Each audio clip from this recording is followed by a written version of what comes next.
IAS अधिकारी सुरेंद्र सिंह मीणा ने पूर्वी सिंहभूम जिले में चल रहे विकास कार्यों की समीक्षा की।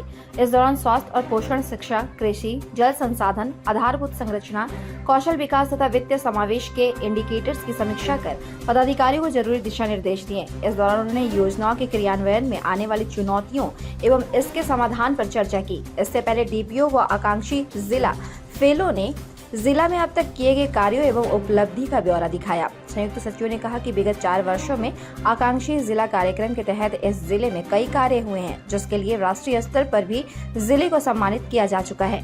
लेकिन कुछ इंडिकेटर्स जिसमें उपलब्धि उपेक्षा के अनुरूप नहीं हुआ है, उन पर फोकस करने की जरूरत है। इसके लिए उन्होंने अधिकारियों को रणनीति बनाकर कार्य करने का निर्देश दिया। 100% लक्ष्य प्राप्ति के लिए संबंधित पदाधिकारियों को अपनी जिम्मेदारियों को समझते हुए योजनाओं का क्रियान्वयन कर बेहतर से बेहतर रिजल्ट देने के लिए कहा।